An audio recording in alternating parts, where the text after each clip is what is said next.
Boa tarde, boa tarde. Sejam bem-vindos. Ana, tô te vendo aí. Que bom que você entrou, querida. Pessoal, hoje a gente vai começar, a gente vai aprofundar um pouquinho os sentimentos que a gente tem conversado lá na nossa comunidade essa semana, né? Dessas últimas 2 semanas. Então, decidi deixar só medo e ansiedade, porque eles são complexos o suficiente. Acho que a gente teria mais coisas ainda para dizer, e a gente pode, em outras situações, voltar nesses temas. Mas eu queria pegar um pouquinho da provocação que eu mandei para vocês no grupo ontem, né? Quem não, se por acaso tem alguém aqui assistindo essa gravação e que ainda não faz parte da comunidade, procura lá o link da nossa comunidade do WhatsApp. Lá eu tenho mandado semanalmente alguns conteúdos para tentar contribuir aí com a experiência de maternidade, paternidade de vocês. E ontem eu mandei uma provocação de um dos aspectos que a gente costuma investigar aqui no consultório, nós psicólogos clínicos, quando a gente tem uma queixa, né, algum paciente que chega com uma queixa grande de medo ou ansiedade numa alta frequência, numa alta intensidade, tá? Que é a questão da autonomia.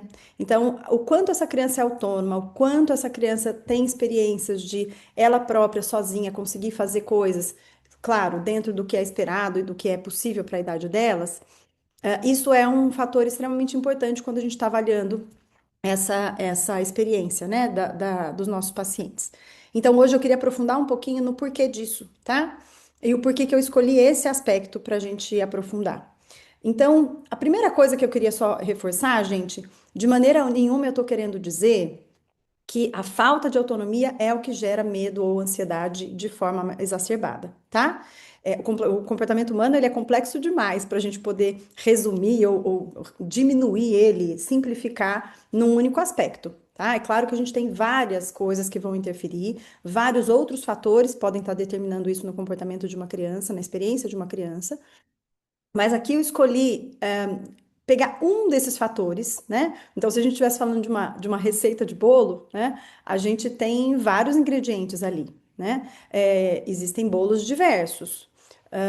E os bolos podem ser muito distintos entre eles. Mas, quando a gente está falando de experiências de medo e ansiedade em alta frequência ou intensidade, esse ingrediente costuma ser um ingrediente comum. Ele pode não estar presente em todas as receitas, mas é um ingrediente que aparece em muitas. Então, eu escolhi esse por esse motivo, tá? Isso não significa que não existam outros que também precisam ser investigados, e dependendo da situação específica de cada criança, a gente às vezes até vai focar mais em outros aspectos do que nesse. Mas hoje, então, a gente vai ficar um pouquinho nesse quesito, que eu acho que para nós pais e mães acaba sendo uma coisa importante para a gente pensar no dia a dia, tá?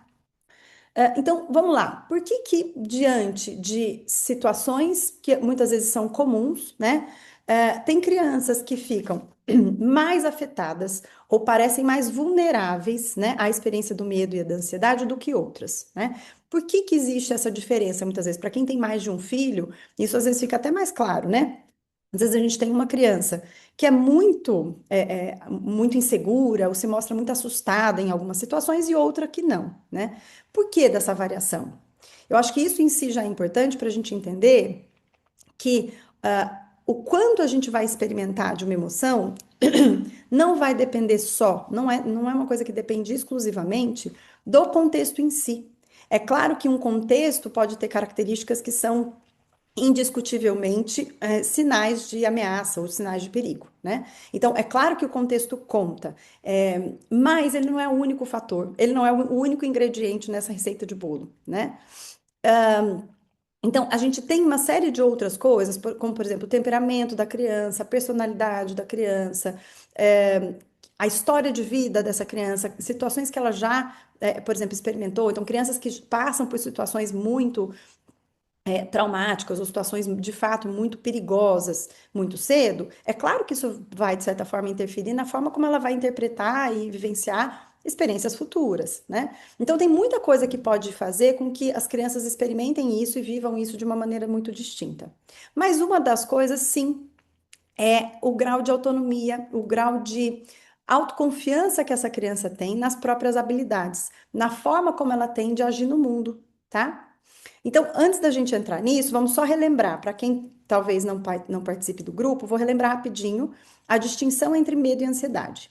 Então, quando a gente fala de medo e ansiedade, eu também trouxe uma informação para vocês lá no grupo, que é importante a gente ter clareza de que a gente sempre está falando de uma experiência emocional que aparece diante de sinais de perigo, de ameaça, sinais que a gente chama de aversivos. Eles trazem algum desconforto, tá? E isso é essencial para que a gente possa afirmar que é uma experiência de medo ou de ansiedade, que é diferente daquilo que eu comentei com vocês no grupo, de quando a gente está na expectativa de uma coisa muito legal que vai acontecer. Então, às vezes, a gente está olhando para um futuro, a gente está falando de um futuro, mas com uma vontade de que ele passe rápido e chegue logo, porque eu estou muito animada para minha festa de aniversário, para viagem de férias, seja lá o que for. E a gente costuma chamar isso de ansiedade no senso comum, mas conceitualmente isso não é correto, tá? Porque é uma experiência diferente, a gente vai discutir numa outra live, mas para que eu chame de ansiedade, eu preciso estar falando de uma situação futura, de uma possibilidade futura que me gera uma preocupação, que me gera pensamentos de pode ser que dê errado, tá? E qual que é a diferença então entre medo e ansiedade? Medo é quando essa experiência ameaçadora, perigosa, que me assusta, ela já está de certa forma presente, ela já é real, ela já é concreta, né? Eu já estou passando por ela. E enquanto na ansiedade, esse é um evento que eu consigo imaginar que ele pode vir a acontecer. Tá? É isso que distingue. Então, a ansiedade, a gente está com um olhar voltado para o futuro. E qual que é a intenção disso? Pensando na função evolutiva dessa emoção, ela nos ajuda a prevenir, né? Então, enquanto o medo, muitas vezes, a situação perigosa já está posta, e aí o meu poder de ação ele é limitado, eu tenho poucas coisas que eu posso fazer quando um leão está na minha frente, né? Eu ainda tenho coisas que eu posso fazer, e normalmente, quando o medo está acionado, a gente entra num funcionamento bem primitivo, assim, de luta ou fuga, né? Eu preciso resolver com isso, e o sistema de alarme do meu cérebro já está tocando, né? Mas, quando o ser humano desenvolveu a linguagem a ponto de conseguir antecipar possibilidades e imaginar desdobramentos diferentes e como que esse cenário de hoje pode se desdobrar se eu fizer A, B ou C, isso nos ajudou muito, porque isso nos permite antecipar algumas decisões para evitar que cenários muito catastróficos venham a se concretizar, né? Então a ansiedade ela tem uma função extremamente importante. Então por isso que na terapia a gente nunca fala que o nosso objetivo é zerar a ansiedade de ninguém. Ela é protetiva, ela é importante. O problema é quando ela começa a ser vivida numa frequência ou numa intensidade tão alta que eu deixo de me expor. Porque se a gente parar para pensar em todas as mil possibilidades catastróficas que a gente está sujeito a enfrentar no dia a dia, realmente a vontade de ficar dentro de casa tranca a porta, né? Então, o problema é quando a ansiedade ela fica tão intensa que ela me coloca numa posição de sempre evitar qualquer risco, né? E tentar ter todo e qualquer controle para que no futuro eu não venha enfrentar nada perigoso. Isso é impossível, né? Então, só tendo essa diferenciação reforçada com vocês, é, vamos voltar para aquela ideia da autonomia, né? Se medo e ansiedade são necessários, se a gente está entendendo então que o nosso objetivo não deve ser, e nem poderia, nem seria possível, zerar esse desconforto, né? Eu preciso entender que eles, na verdade, são meus ajudantes, meus aliados. Eu sempre brinco com os meus pacientes, eu gosto da imagem mental de a gente estar dirigindo um carro, né? E essas emoções, elas meio que estão no banco do passageiro, me informando coisas que podem me ajudar a tomar decisões ali de percurso, né? Então, ter a ansiedade, ter o medo ao meu lado é muito funcional na maioria das vezes, né? Porque é eles que vão me alertar dos perigos que eu tenho pela frente e como eu devo lidar com eles, certo? Agora, se eu sou uma pessoa que tem poucos recursos, que não sei direito lidar com problemas, eu não sei resolver os problemas quando eles aparecem, né? Percebem que a forma como eu me enxergo, né? A forma como eu entendo que eu sou capaz de lidar com os reveses que podem vir de surpresa, ou mesmo aqueles que estão previstos, vai sim me deixar muito mais vulnerável, né? Para que a hora que esse medo ou essa ansiedade aparecem, que eu fique muito mobilizado por eles. Porque a sensação de, ou a ideia, a confiança de que as minhas habilidades são necessárias, são suficientes para que eu consiga lidar com esses obstáculos, ela pode estar reduzida, né? Então, quando a gente recebe uma criança no consultório, um adolescente, que tem uma experiência de medo muito intensa, uma das coisas que a gente investiga é por esse motivo, né? A gente investiga isso. Conta para mim um pouquinho, pai, mãe, como que é essa criança? Como que seu filho lida com as coisas do dia a dia? Qual que é o grau de autonomia que ele tem? O quanto que ele consegue ser independente nas coisas, né? Porque muitas vezes é isso que vai ajudar uma criança a não se esquivar ou não deixar de fazer algo que parece muito legal, né? Simplesmente pela possibilidade de que alguma coisa pode dar errado, né? Vou pegar um exemplo bobo aqui meu. Essas lives aqui são novidade para mim, né? É claro que toda vez que eu ainda tenho que vir aqui fazer uma live, tem um tanto de ansiedade que aparece, né? Será que eu vou lembrar de tudo? Será que vai dar tempo? Será que se surgir uma pergunta que talvez eu não saiba responder? Isso faz parte da experiência humana. Se eu, Giovana, toda vez que a ansiedade aparece, eu tirar a conclusão de que, não, eu não vou dar conta disso, né? Eu jamais faria. Então, quando eu fiz a primeira, a minha ansiedade estava maior, sim, né? O que que me fez, mesmo assim, mesmo ansiosa, né? O que que me fez não desistir e fazer? Provavelmente, outras tantas experiências que eu já tive, que fazem com que eu tenha algum grau de confiança de que eu dou conta, né? As palestras que eu já dei, que a primeira foi muito, assim, era incrivelmente mais ansiogênica do que as atuais. Então, eu já vivi experiências suficientes de testagem das minhas habilidades que me permitem seguir adiante com um projeto, mesmo na presença de ansiedade. Então, a ideia que é muito equivocada e que a gente precisa ajudar, de que a gente tem que ter essa clareza nós adultos e a gente passar isso para as crianças, não é de que a gente age na ausência do medo ou da ansiedade. Eles vão estar presentes e está tudo bem. Não é porque eles apareceram que isso é um sinal de que eu não dou conta, né? Ele é só um lembrete de que, por exemplo, na última live, vou dar esse exemplo para vocês. Na última live eu tinha esquecido de colocar meu computador para carregar. E aí, nos últimos minutos da live, começou a acusar aquela mensagem assim de bateria prestes a acabar. Então, eu terminei a live um pouco aflita. Eu fiquei desconfortável, porque eu tava com medo de não dar tempo. Ao mesmo tempo, eu não queria interromper a live para colocar o fio. Foi um revés que eu tive. Foi um problema que aconteceu, né? Por que que a ansiedade ela é útil? Porque hoje, por exemplo, nessa live de hoje, eu lembrei desse episódio. Isso me gerou uma ansiedade. E o que que eu fiz? O cabo tá aqui, ó, tá conectado, né? Para isso serve a ansiedade, para que eu lembre de coisas que eu já vivi, né? E consiga me antecipar para que eu não viva de novo, certo?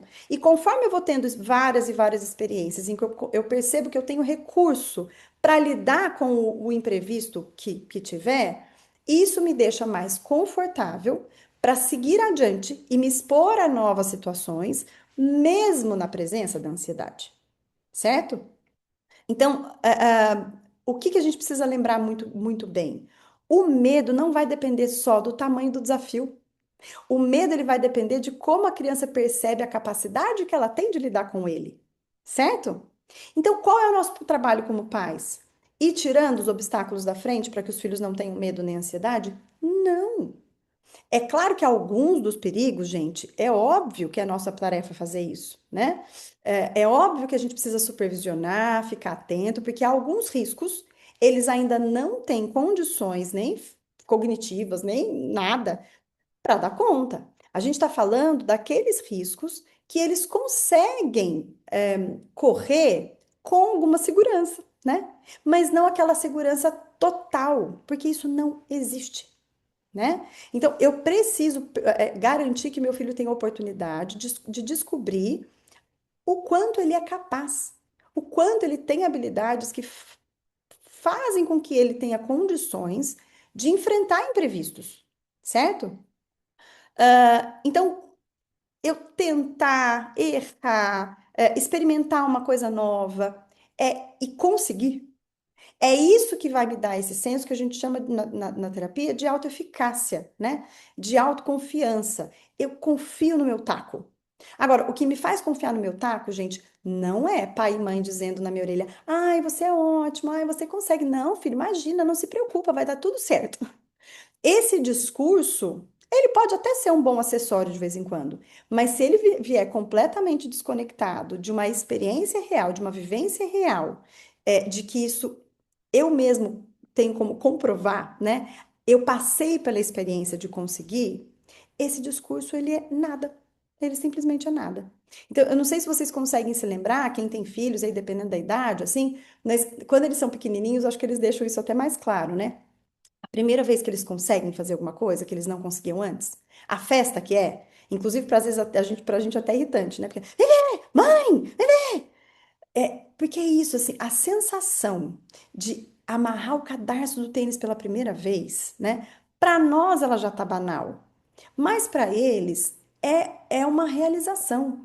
Porque é isso, assim, essa sensação que a gente tem de comprovar com os nossos próprios olhos, com a nossa própria experiência, de que eu fui capaz de fazer algo, né, e de promover uma mudança no mundo, isso é sensacional, né? E quando a gente impede os nossos filhos de vivenciar isso, olha o que a gente está roubando deles, gente.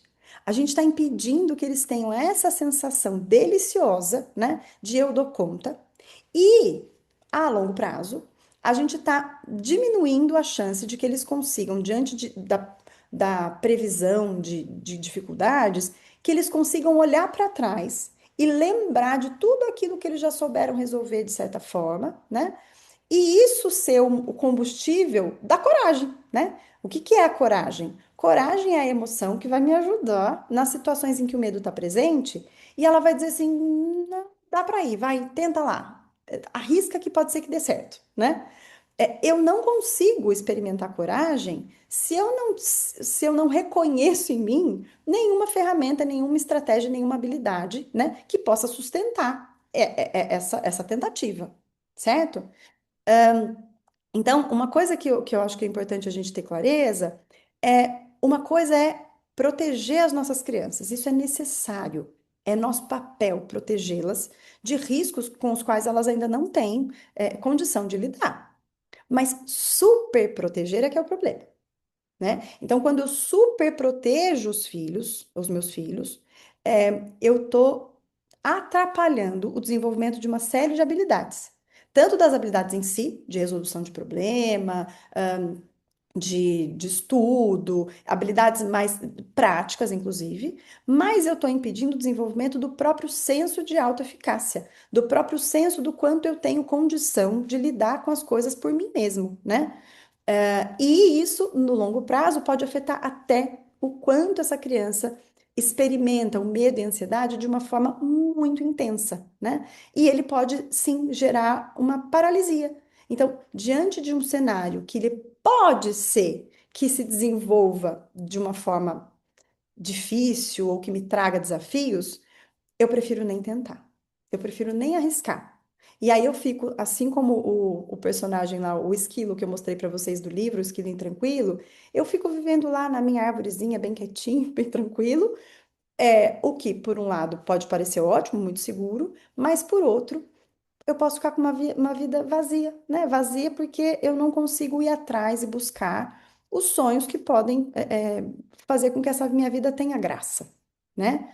Então, tem uma frase da Maria Montessori, se não me engano, que ela fala isso, assim, que toda ajuda desnecessária que a gente oferece para os nossos filhos, ela, na verdade, é um obstáculo para o desenvolvimento. O nosso trabalho, e esse não é um trabalho fácil, é a gente conseguir tendo essa sensibilidade de qual é a ajuda necessária e qual é a desnecessária. Porque isso não tem a ver só com faixa etária, né, gente? Tem a ver com o desenvolvimento individual de cada filho. Tem filhos, a minha filha, eu lembro que ela conseguiu comer sozinha antes do meu mais velho. Meu mais velho ainda pedia ajuda para comer e ela já comia sozinha antes, né?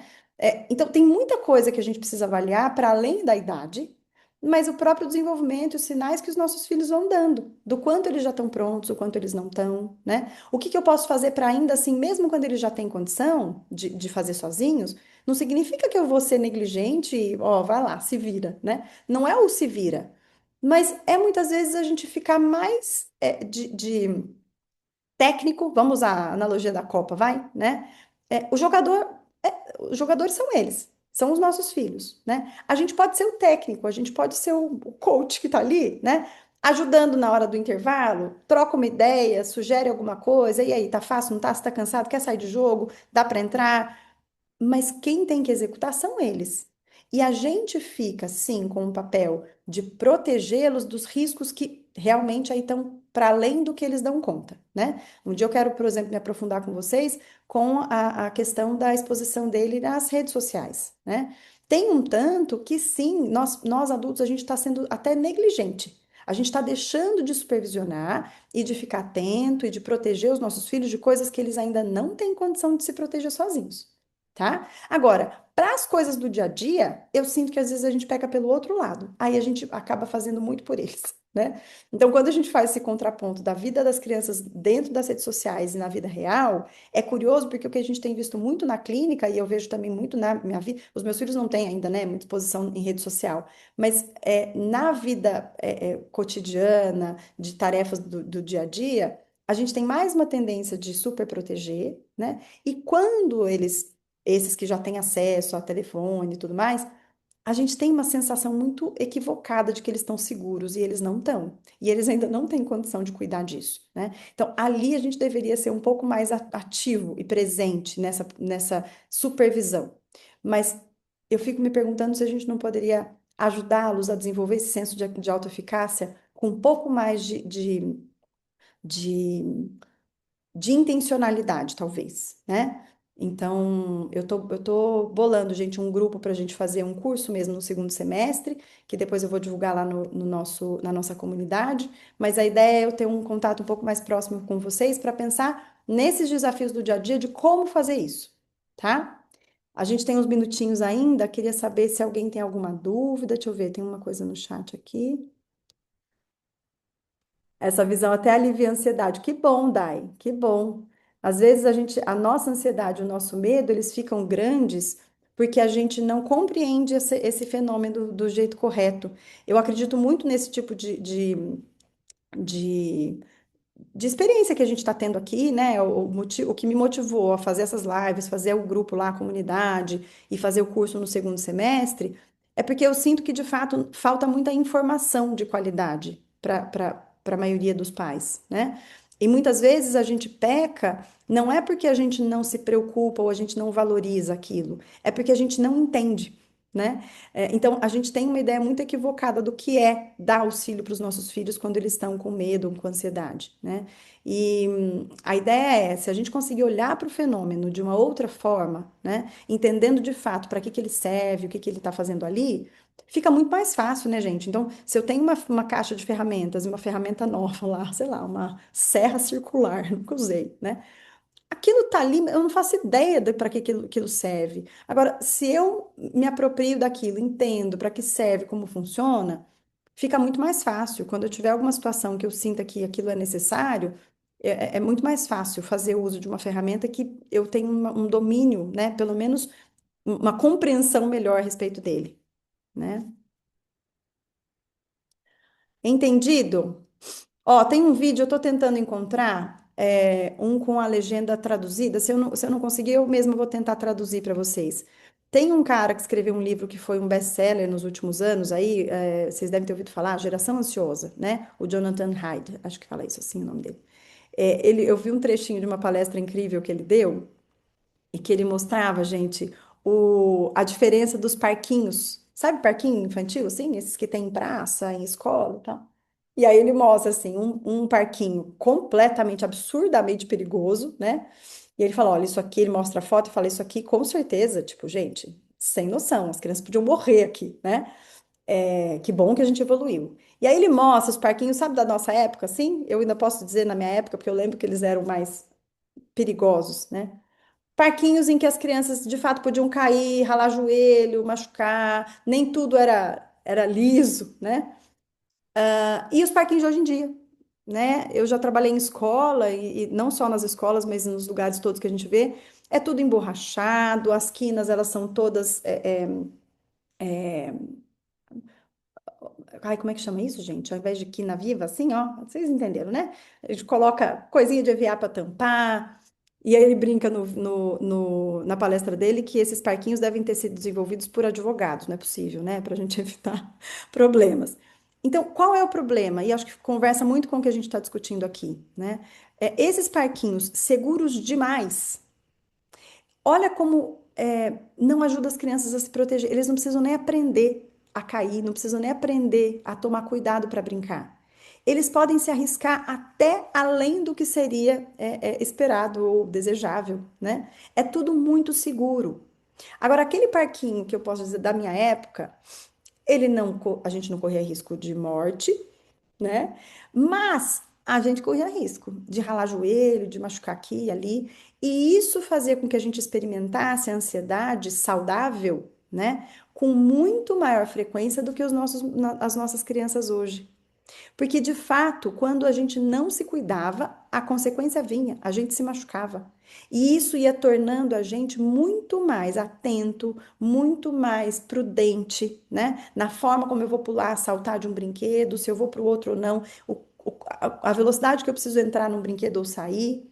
O próprio ambiente, ele já era desenhado de um jeito, não que isso fosse intencional, mas ele era desenhado de um jeito que a gente aprendia a gente desenvolvia habilidades e a gente se sentia mais confiante naturalmente, porque a gente era exposto a alguns riscos, riscos calculados e riscos num grau possível, né, de expor uma criança. Quando a gente entra nessa paranoia de protegê-los a todo custo, a gente está privando as crianças não só de machucado, gente. A gente está privando as crianças de descobrirem e de desenvolverem habilidades mais sofisticadas de cuidar deles mesmos. E é esse o objetivo da ansiedade. O objetivo da ansiedade é que a gente se torne responsável o suficiente com as nossas decisões, né? Então, a ansiedade, eu acho que é importante que a gente comece a parar, que a gente pare de olhar para ela como uma vilã, tá? Vocês veem que eu sou muito advogada das emoções, né? A inveja, todas elas. Eu acho que a gente tá acostumado a olhar para elas como vilãs e elas não são. Elas não são. Então, a ansiedade vivida de forma saudável, ela é protetiva e é ela quem vai me dar pistas e me colocar em estado de alerta suficiente para que eu seja prudente no meu comportamento, né? E privar as nossas crianças de todo e qualquer risco impede que eles desenvolvam não só a relação saudável com a ansiedade, mas o desenvolvimento de habilidades para que eles vão ficando cada vez mais habilidosos em lidar com o mundo que não é estéril. Ele não é seguro o tempo todo, para ninguém. Então, por que que a gente tenta tanto tornar artificialmente o mundo das nossas crianças tão seguro assim, né? Não tô aqui, gente, defendendo a gente de jogar as crianças, tipo, no mundão, vai lá, se vira. Não é isso que eu tô dizendo. É que a gente esteja próximo o suficiente para conseguir discernir se isso que eles estão sendo expostos está adequado para a idade deles e se eles já têm condição de lidar com essas coisas sozinhos. Porque aí é nosso dever permitir, mesmo que ainda não seja perfeito, não vai ser. Mas com algum grau de segurança, eles precisam correr o risco de fracassar, de errar e de ver que tá tudo bem também, né?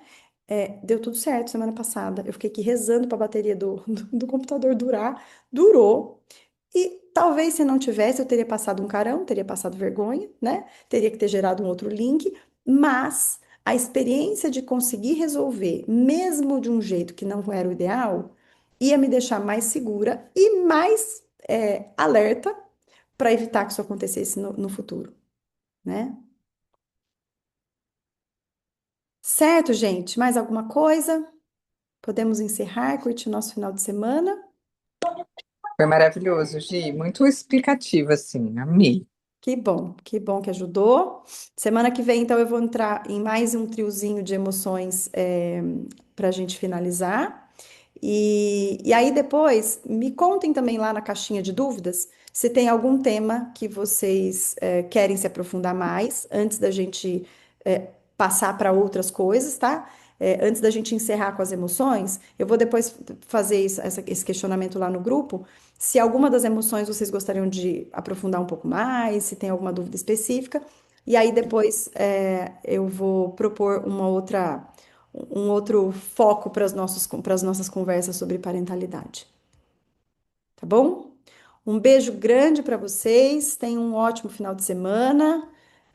A gente se vê então daqui 15 dias para a próxima live, mas na semana que vem então a gente continua com as próximas emoções, que se não me engano, vai ser tristeza, vergonha e esqueci agora, gente.